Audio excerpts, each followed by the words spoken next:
Visual studio સમીકરણમાં એના execute જોવાના છે.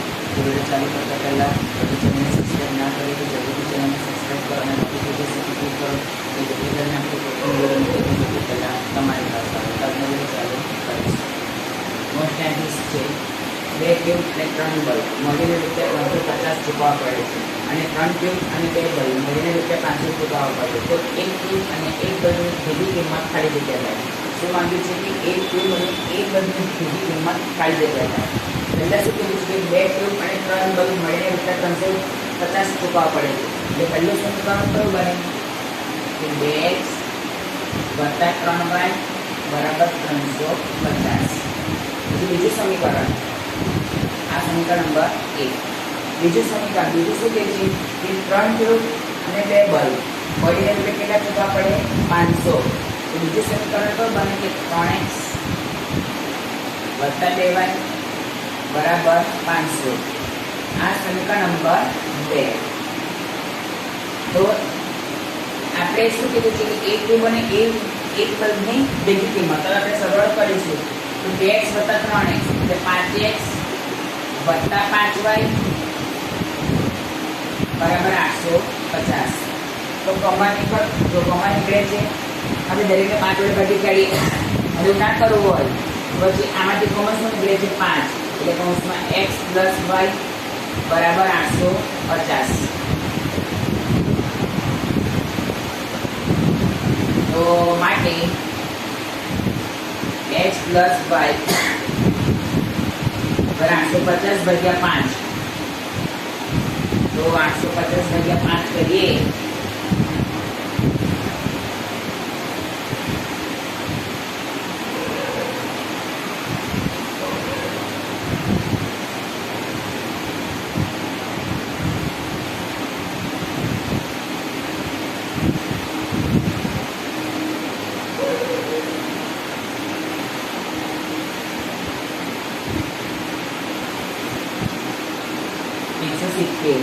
તો માટે x પ્લસ y બરાબર કેટલા આવ્યા 170.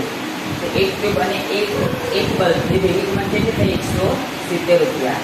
યસ, ઓપ્શન ડી 170 લખી કાઢો.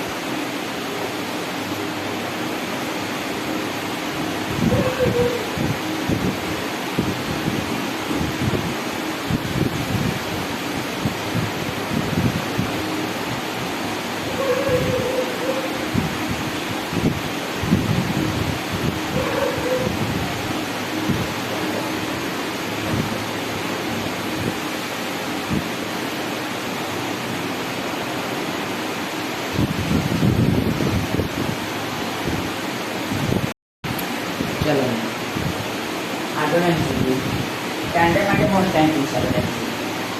જો 5 વર્ષ પછી અંજલિ અને સચિનની ઉંમરનો ગુણોત્તર 9:4 થાય તો તેનું સુરેખ સમીકરણ ખાલી જગ્યા બને. ઓપ્શન એ 4x - 9y બરાબર 25. ઓપ્શન બી 4x વત્તા 9y બરાબર 25. ઓપ્શન સી 4x - 9y બરાબર 45 અને ઓપ્શન ડી 4x વત્તા 9y બરાબર 45. તો લખીશું કે અંજલિની ઉંમર x અને સચિનની ઉંમર y છે. હવે 5 વર્ષ પછી તો 5 વર્ષ પછી સચિનની ઉંમર શું થાય પછી એટલે સરવાળો. તો 5 વર્ષ પછી સચિનની ઉંમર શું થાય 5 વર્ષ પછી અંજલિની ઉંમર શું થાય x વત્તા 5 અને સચિનની ઉંમર શું થાય y વત્તા 5. તો લખવાનું કે 5 વર્ષ પછી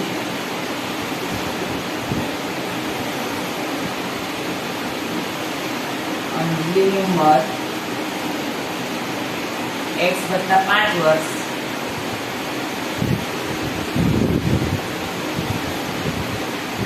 અને સચિનની ઉંમર y વત્તા 5 વર્ષ.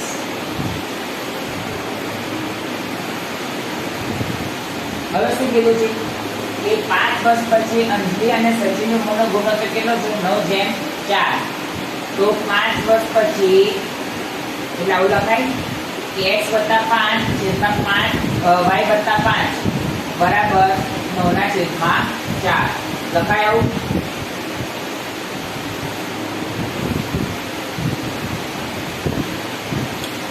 હવે ક્રોસ ગુણાકાર તો માટે 4 કૌંસમાં x વત્તા 5 બરાબર 9 કૌંસમાં y વત્તા 5 તો માટે 4 ગુણ્યા x તો 4x 4 ગુણ્યા 5 તો 20 બરાબર 9 ગુણ્યા y તો 9y વત્તા 9 ગુણ્યા 5 તો 45.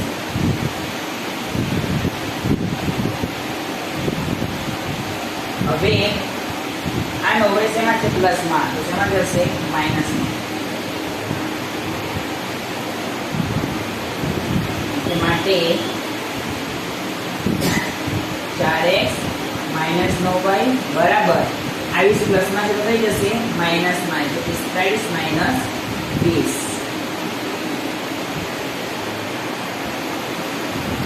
તો માટે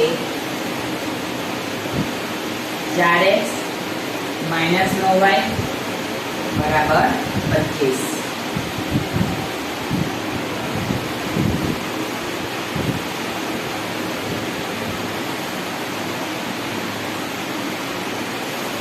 ઓપ્શન કયો 4x માઈનસ 9y બરાબર 25 ઓપ્શન એ.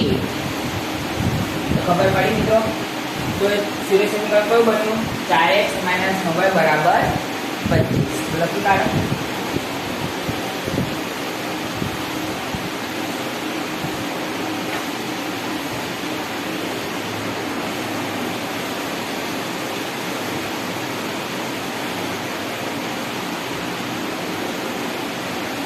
મિત્રો આજના વિડીયોમાં આટલું જ. કાલે ફરી નવો વિડીયો સાથે